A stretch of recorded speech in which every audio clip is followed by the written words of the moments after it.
তো গাইজ আমি এই মুহূর্তে চলে এসেছি, এটা হচ্ছে জগৎ সেটের এরিয়া। আর পিছনটা থেকে যেটা দেখতে পাচ্ছ চারিদিকে কিন্তু ফুল গাছ আছে। আর আজকে আমি হঠাৎ করেই চলে এসেছিলাম কাঠগোলা বাগান, আর হঠাৎ করে কেন আসলাম সেটা তোমাদেরকে ব্লগেই দেখাচ্ছি, তো ব্লগটা শেষ পর্যন্ত দেখতে থাকো। সকাল থেকে আজকে কোনো প্ল্যান ছিল না যে কোথায় যাব, তাই আমি এদেরকে নিয়ে খেলাধুলা করতে লাগলাম। আর খেলাধুলা করতে করতে এ চলে যাবে এখন ডাক্তারখানা, তাই আমাকে বেশি বাই করে দিল। তো আমার কাজ হচ্ছে এখন গাড়ি ধোয়া। ভাবলাম বসে আছি বেকার, বসে না থেকে চলে যাই গাড়িটা ধুতে, তাই আমি ওখান থেকে বেরিয়ে পড়লাম। আর এটা হচ্ছে সে আমাদের রাজানগর গ্রাম। রাজানগর গ্রামের ভেতর দিয়ে এখন চলে যাচ্ছি আমি ঘনেতে যাব, সেখানে গিয়ে গাড়ি ধোবো। তো আমি সেখানে এসে পৌঁছে গেলাম, আর পৌঁছে এসেই যা দেখছি বাপরে বাপ, এখানে বিশাল বড় গাড়ির লাইন দিয়ে দিয়েছে। এখন এই গাড়িটা ধোবে তারপরে আমাকে দেবে। তো আমি এখন চলে আসলাম কাকার কাছে, কাকাকে জিজ্ঞেস করছি কাকা কখন পাবো। কাকা বলছে 2 থেকে 3 ঘন্টা সময় লাগবে। তো আমি ওখান থেকে এখন চলে আসলাম আরেকটা গ্যারেজে, তো সেখানে এসে দিয়ে দিলাম গাড়িটা। এখানে অলরেডি ফাঁকাই ছিল, বেশি ওয়েট আমার ভালো লাগে না, তাই আমি এখানে চলে আসলাম। এখানে এসে ওদেরকে গাড়ি ধুতে দিয়ে দিলাম, আর এদের বসে এইসব দৃশ্য দেখতে লাগলাম। দেখতে দেখতে দেখছি গাড়ি ধোয়া কমপ্লিট হয়ে গেছে। তার করতে আমারও ফোন চলে এসেছিল যে আজকে বিকেল বেলায় যেতে হবে মতিঝিল পার্ক। তো বেশ ভালোই লাগলো, ওখান থেকে এখন বেরিয়ে গেলাম। বেরিয়ে সোজা চলে আসলাম বাড়িতে। আর বাড়িতে এসে মতিঝিল পার্ক যেহেতু বিকেলের দিকে বেরোবো, তাই আমি একটু ওয়েট করতে লাগলাম।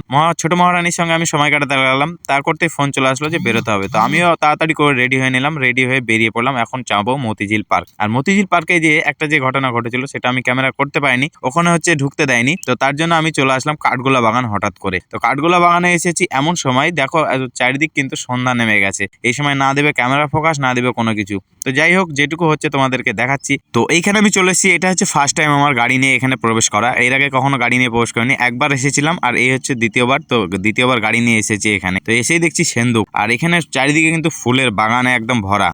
আমি এখানে এসেছিলাম প্রায় 10 থেকে 11 বছর আগে, কিন্তু সেই সময় কিন্তু এত কিছু ছিল না। এই যে ফুল গাছ দেখতে পাচ্ছ, এত সাজানো গোছানো ছিল না, কিন্তু এখন এসে বাপরে বাপ দেখছি প্রচুর সাজানো গোছানো। তারপর আমি সামনের দিকে এগিয়ে গেলাম, এগিয়ে যেতেই চোখে পড়ে গেল জগৎ সেটের সেই পুরনো গাড়ি আর ঘোড়ার গাড়ি। তো এটা এখন কাঠগোলা বাগানের মধ্যে সংরক্ষণ করে রেখেছে। পাশেই হচ্ছে মন্দির, মন্দিরটা এখনো খুব সুন্দর সাজানো গোছানো রেখে দিয়েছে। ভেতরে ক্যামেরা নিয়ে প্রবেশ নিচ্ছে, তাই আমি ভেতরে ঢুকতে পারলাম না, সামনে থেকে দেখানোর চেষ্টা করলাম। তারপর আমি সেখান থেকে এখন চলে আসলাম সেই ইউরোপীয় স্টাইলের রাজপ্রাসাদ, যেটা জগৎ সেটের রাজপ্রাসাদ। এইখানে সামনে ছোট্ট একটা পুকুর আছে, এই পুকুরে শখ হিসেবে মাছ চাষ করতো, আর মাছগুলো কিন্তু এখনো চাষ হয়। তো এইসব দেখার পর আমি বাইরে চলে আসলাম। এখানে দেখানোর অনেক কিছু ছিল, কিন্তু রাত্রি বলে সম্ভব হলো না। তবে নেক্সট টাইম তোমাদেরকে অবশ্যই দেখাবো। তো এই ব্লগটা কেমন লাগলো অবশ্যই কমেন্ট করে জানাবে। ভালো লাগলে লাইক শেয়ার করে পাশে থাকবে। আবারও দেখা হচ্ছে পরের ব্লগে। Bye, tata.